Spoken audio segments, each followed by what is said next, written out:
Good morning.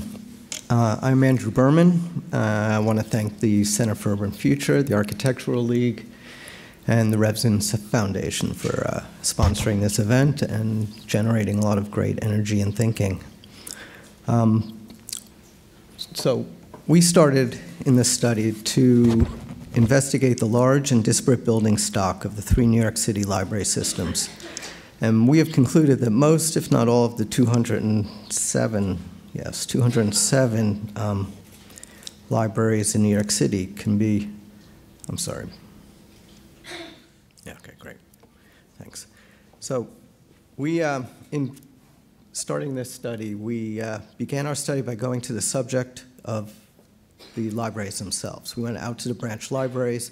We visited about 30 branches in a system of 207, and we discussed the facilities with the librarians and administrators who are operating them and strategizing for these libraries. We also spent time to observe the libraries in use at various times of day, kind of seeing the ebb and flow, the different user groups, the different activities that were imposed upon the libraries. And during this research, we compiled a brief list of existing systemic issues that we wish to address as part of this study. These include increasing the transparency of each of the branches, or dissolving the boundaries between the exterior and interior of each library, as Karen said this morning, making them more porous.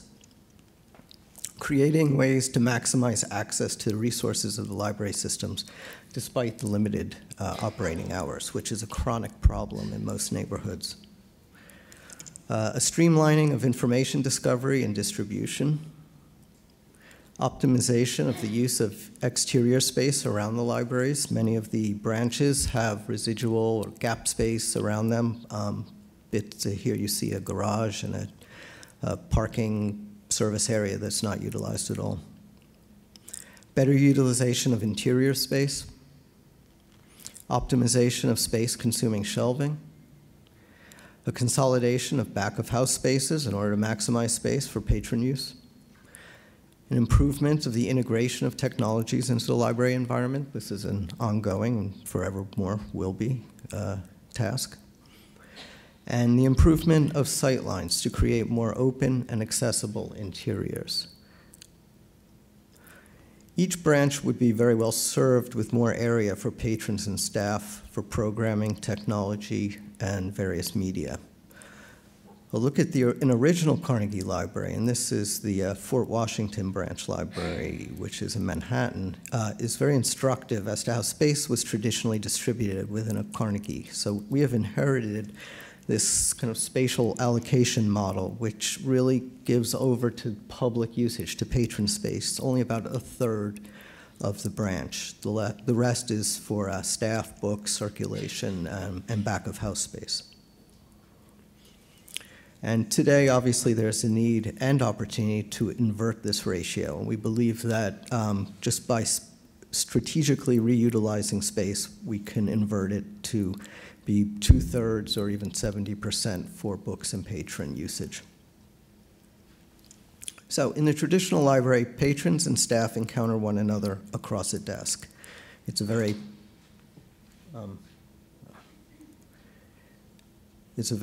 formal encounter.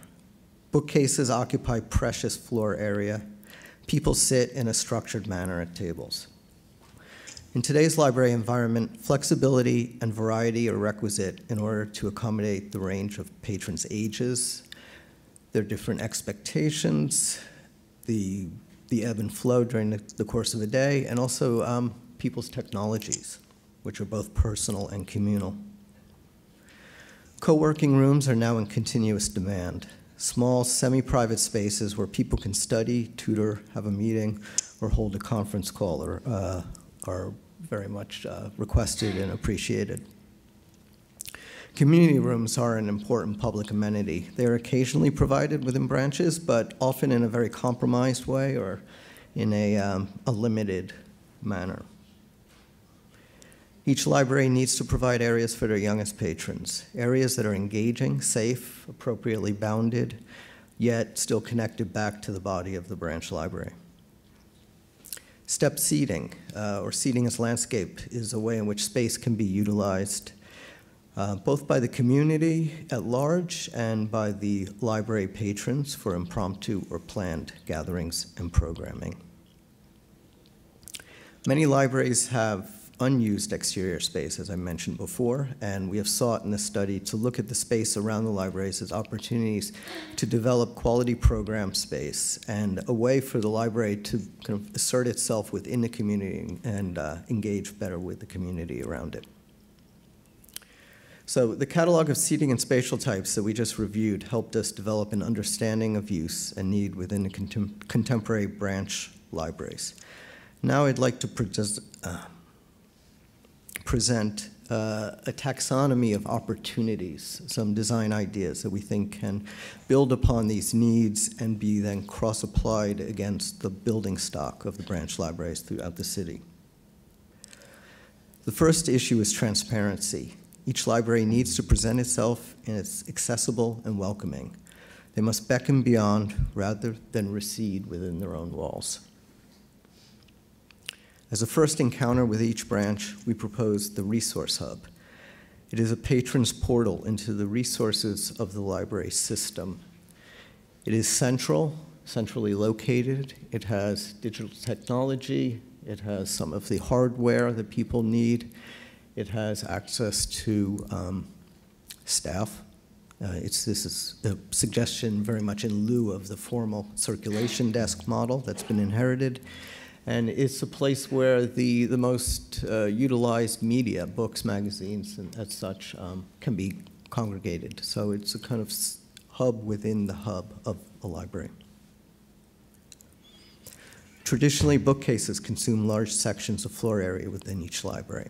Perimeter bookcases, rather than the traditional freestanding bookcases, open up the floor for patrons and seating, and also open up sightlines to make the space more approachable and engaging.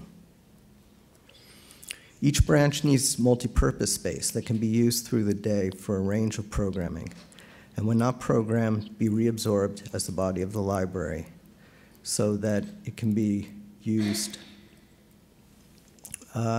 during the night as an independent asset off hours for the library. So here we're showing the community room adjacent to the street, accessed by the public off hours. And as such, it can kind of break the limitations of the traditional 9 to 5 or even 11 to 4 kind of operating hours that some of the branch libraries are subject to. We imagine that through a web-based reservation system, which is not a very difficult thing. It really exists at this point. Patrons and even community groups can reserve online and have access to this community room. If such public spaces are provided, they will greatly increase programming opportunities and underscore the library's significance as a hub within the community. In pursuit of making the library more accessible as well as a 24/7 resource, we propose the idea of the occupied facade. By incorporating seating into the niches or the existing details of a building, here you see into a recessed bays, it creates a place where the public can kind of occupy the threshold between public and institutional inside. We imagine this is a place where Wi-Fi can be accessed 24/7, a place where cell phones and low voltage devices can be charged, and just a place for the public, the patrons, to create their own personal space out within the public realm. The Engawa room is our next idea in this kit of parts. Engawa is a Japanese term for a type of porch space that precedes homes and businesses.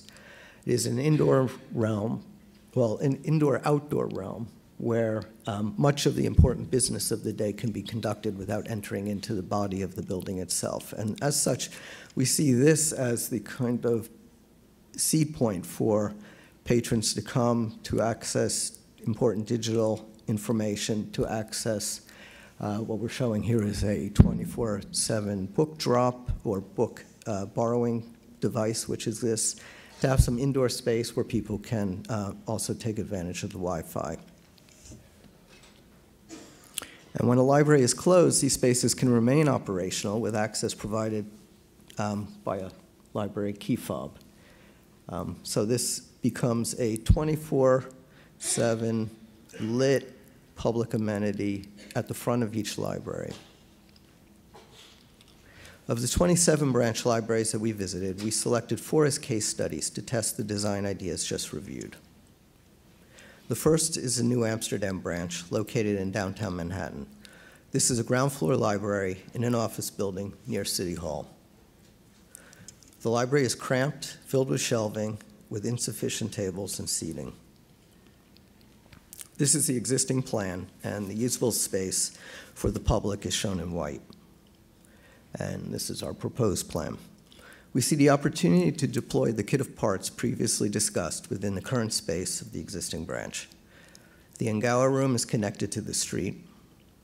The community room with access from the Engawa room or access from the library interior can be used as a quiet reading room when not programmed.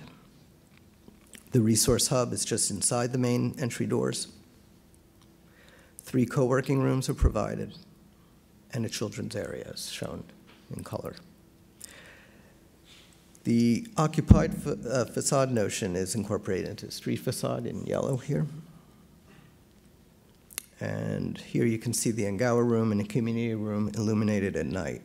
The once opaque library of very limited operating hours is now a transparent and accessible facility, being able to provide kind of break through the limitations of today's model. Consistent with its needs and empowered by its online presence, the branch can become this continuous public resource. The next case study is the branch library in Clinton Hill. This is in Brooklyn. It's a 1-story Lindsay box. It's on a street of brownstones, and this is a bit of an anomalous structure there. It's a very closed structure. The undifferentiated indoor space needs to be shaped in order to maximize its efficiency and to become a place with character. Here's the existing plan and our proposed plan. Again, the resource hub holds the center of the interior. An enlarged vestibule is created to become an Engawa room. That becomes the entryway to the community room. The community room, which is there presently, would have its opaque brick walls replaced with glass so that this opaque box can become re-engaged with the street. Co-working rooms and a large children's area can be provided. And the outdoor space in front of the library is developed so as to be useful for patrons along the lines of the occupied facade concept previously shown. The currently inaccessible flat roof is imagined as a public space, a reading garden, a garden maintained by the community, a large public stoop, as well as a ramp. A large public stoop, which you see here on the left, and a ramp, which you see here on the right, connect up to the green roof that we're proposing. The next library in our study is the Walt Whitman branch. It is a Carnegie library located between the BQE and the Fort Greene Park in Brooklyn. It's a very closed building, but the interior has promise. Its limitation very much is that it's a one-room library. It just does not have sufficient space. Here you see the existing building surrounded by grass and pavement, and underutilized community gardens to the rear on the right. And this is our proposed plan, inclusive of the community gardens. In front of the library, the existing steps can be expanded to create a public seating area, which is a riff on the occupied facade idea previously mentioned. The existing vestibule is enlarged to become an Engawa room that can be accessed by patrons at all hours. The resource hub is just behind the entry doors. The children's area. And for this branch, we believe a small 2-story addition would be necessary to really transform what's there. But in this addition, which would be about 500 square feet per floor, we'd be able to create a reading room that could then act as a bridge to an outdoor reading terrace on the right, and then link directly to the community gardens. The existing basement has no quality space, but it is accessible via stairs and an elevator, which is a really phenomenal thing. You don't see that very often in Carnegie's. And this provides a means to develop the plan at this level. So a new community room is located at this level, and by virtue of a sloping site, can be accessed from the street via a new tiered landscape. The exterior space is very public and programmable amenity, and both it and the community room can be accessed when the library is closed. And whereas the Walt Whitman Library is currently a very inward-looking building, there is the potential for it to turn outward and become a catalyst for change well beyond the bounds of its own footprint. The Hunts Point Branch Library in the Bronx opened in 1929. This is the last case study I'm going to review today. Visiting it today, one encounters a very active library. It's a handsome library, it's full of people, and it's desperately short of space. The interiors are generous and open, but do not provide for the range of differentiated needs of such a busy branch. So here we see the branch, the plan. There's an abandoned garage and unused rear courtyard, which is on the upper left. And this is our proposal. The resource hub, again, is accessed immediately after the entry vestibule. 3 co-working rooms and seminar rooms can be incorporated into this level by consolidating the staff space. The deep-set windows of the facade are optimal for incorporating the benches of the occupied facade. The abandoned garage can be replaced with a community room, and this community room would have direct access from within the body of the library as well as the street. And in this proposal, the Engawa room is envisioned as an autonomous room located outside of the body of the library, so it's on the lower left-hand corner. It stands on the corner of the site on Southern Boulevard, marking an entry to the library's new reading garden. So as I said, the library is on a corner, and there is a decommissioned paved street along the southern flank of the library. And at the end of this street is a church. It's very much a no man's land. And we see here the shortage of the library space as well as the vacant and underutilized, yet to be public space outside as a convergence of opportunity. And what we're showing here is that the reading garden becomes the catalyst for expanding a green space, a kind of safe and semi-programmed space that is explicitly public, whereas now it's not at all. Like the Hunts Point Library, each of the branch libraries are vital members of their respective local communities. Out of necessity and resiliency and resourcefulness, the branch libraries are fulfilling current needs within buildings that were imagined and designed in other eras, just very distant eras. And we hope that by showing these case studies, we are demonstrating the latent potential within each of these structures, each of these sites, for developing new, fresh, and very kind of positive models for the future. Thank you.